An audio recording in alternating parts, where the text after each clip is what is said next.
There were moments when men's cruelty could not be explained. It had to be seen.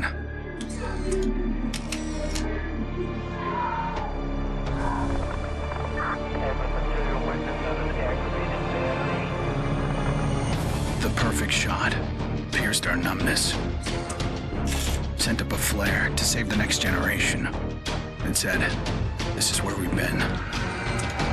Don't follow." Then there was no one left to heed the warning. The only one left to save was yourself.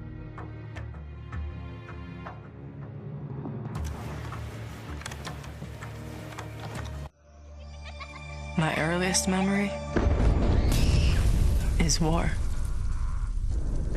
It was a conflict so complex that it could never be resolved.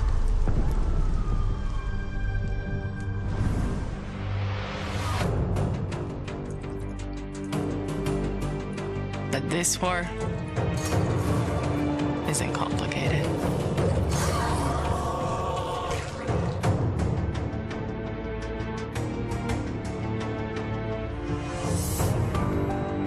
Death is still heartbreak.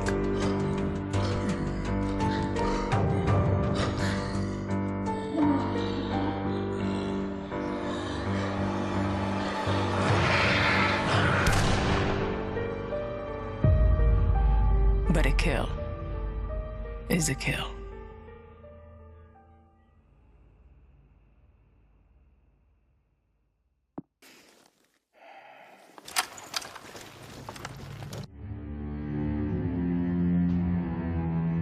Don't play in the dirt, Ethan. Stop fighting, Ethan. Be polite, Ethan.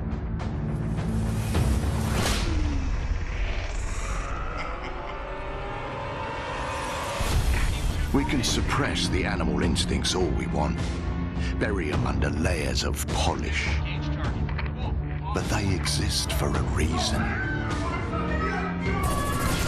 When we lived in a genteel fairy tale world, somebody did the dirty work out of sight. But when the fairy tale turned nightmare,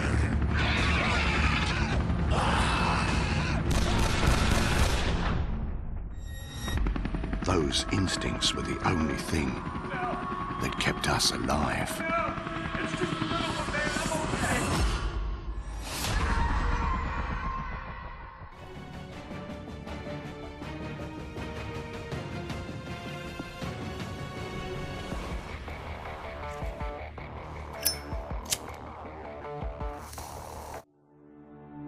Where there is life, there is light. The glow of hope. At times, it burns brightly, but dwindles and fades.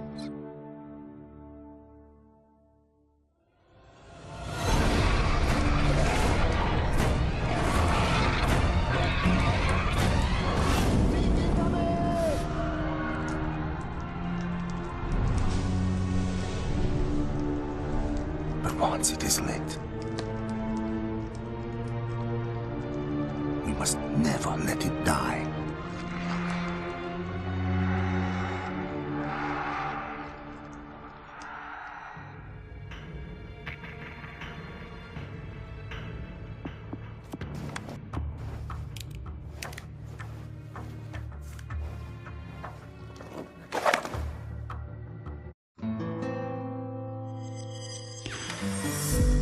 I was born into this life. I suffered for it and reaped the rewards. I could tell you that I didn't want it, that I tried to get out. But I got no reason to lie anymore.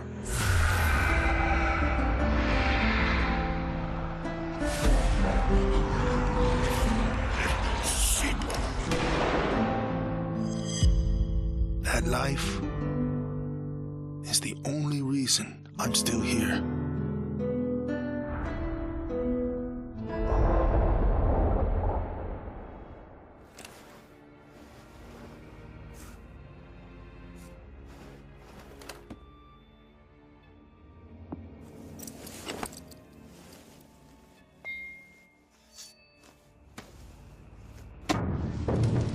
We're so small, really. Insignificant. In the grand scheme, one life means so little. You dedicate yourself to a principle. But in the end, it's out of your control.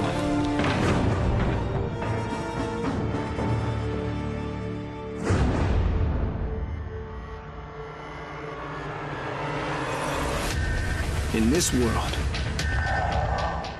principles get you killed. You lend a hand, it gets torn off. You hesitate, you die. So you want to save someone? Save yourself.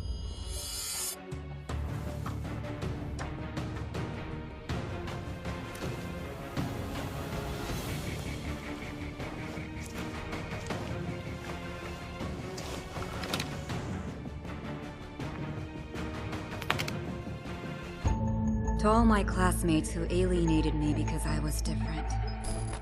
To anyone who never gave me a chance. To the people who ignored me while I hid behind zeros and ones. Thank you.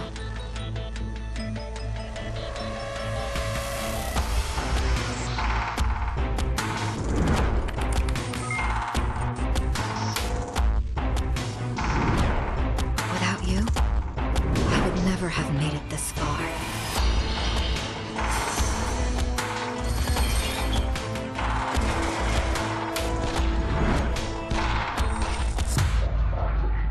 I would have been weak and dependent. I would have ended up just like you.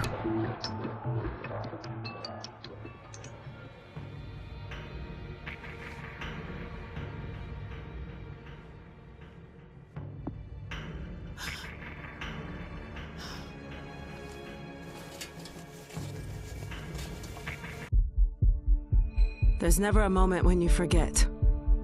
It's there when you fall asleep and when you wake up.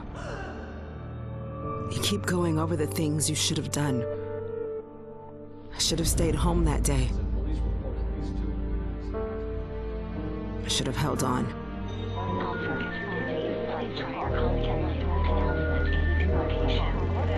The agony is always there. But I've learned to live with it. Because the only thing stronger than regret is hope.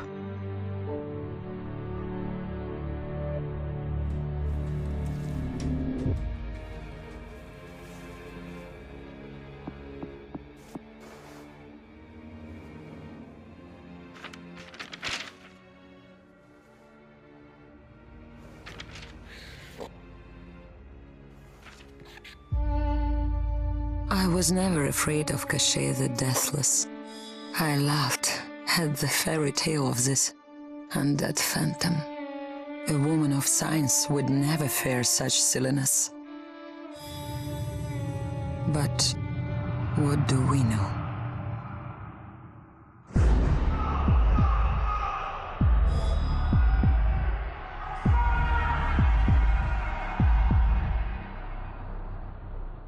Science cannot explain what I've seen. And in the face of such horror, there is no logic.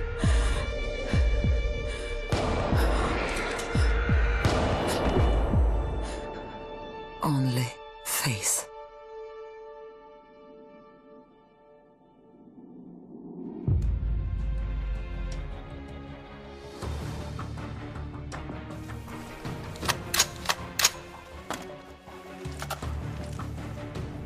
I was just a boy when the Soviet Union collapsed. The nation was divided in two. Those with power, and those without. At 8 years old, I learned the price of weakness. And I vowed never to pay that price again. I became the strong man. I gathered wealth, influence, and power. But nature is indifferent to the hierarchy of men. Once more, she burned my world to ashes, leaving only bitterness and the rage I would need to survive.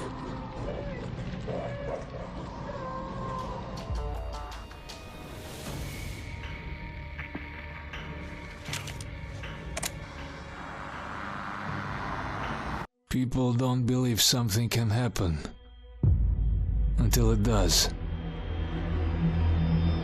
They live in cheerful ignorance of the coming storm. I could see nothing else. When it finally arrived, I felt relief. At least now the danger had taken shape. Now, I had a target.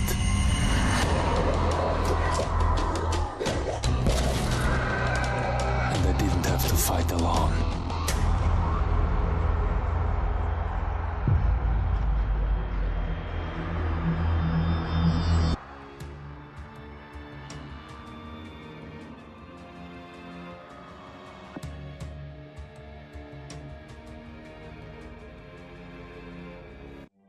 I will not be welcome in the kingdom of heaven. That fate was never in the cards for a man like me.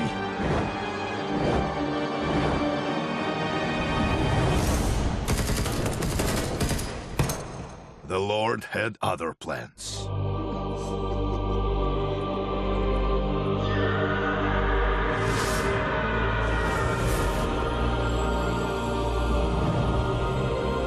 I have made my peace with God.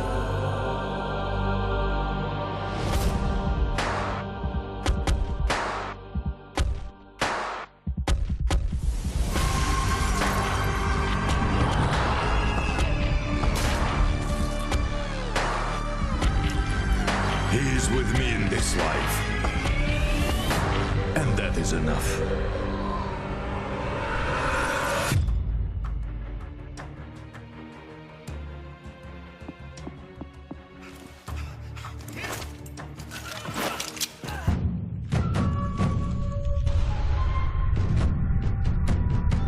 I was 11 years old the first time I felt the ground shake.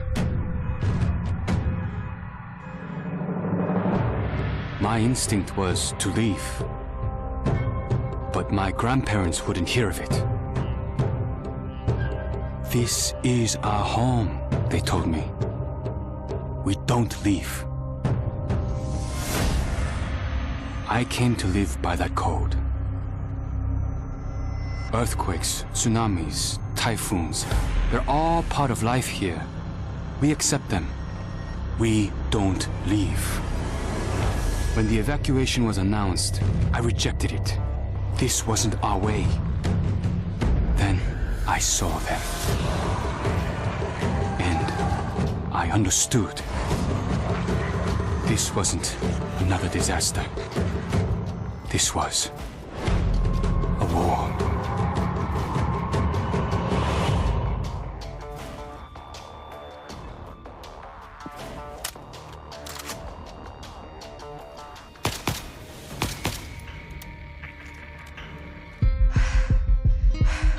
Nobody expected a 9-year-old girl from Tokyo to be fascinated by guns. Nobody imagined a 22-year-old university senior would drop out and train for the biathlon. Nobody believed that the daughter of a salaryman could win Olympic gold. And nobody predicted that a necrotic plague would decimate our planet's population. But life is all about the unforeseen.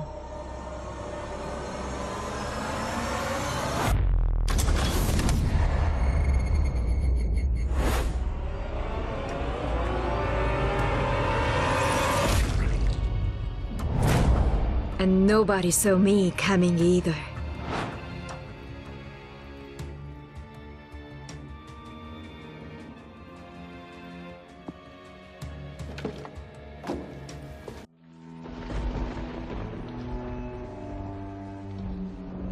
I always wanted to be a cop. Thought I could do some good. But the scum on the street kept destroying lives. While I was wrapped up in red tape.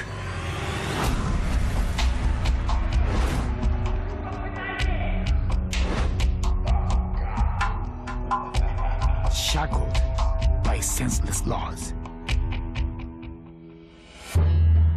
The virus stripped all that away. Left us to fend for ourselves.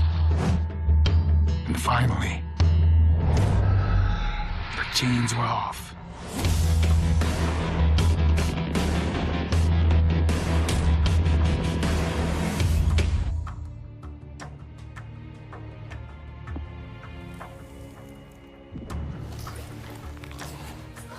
Growing up in Tokyo, you either became a salaryman, or you were a waste.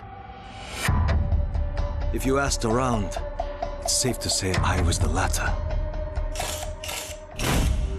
They said I lacked self-control, that I shamed my family.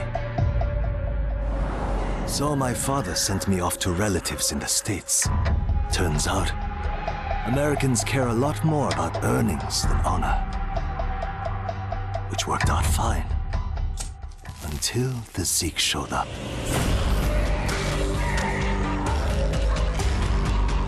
The Japanese decided to evacuate. They didn't have the firepower to fight. But I had special skills. So when everyone else was leaving, I went home.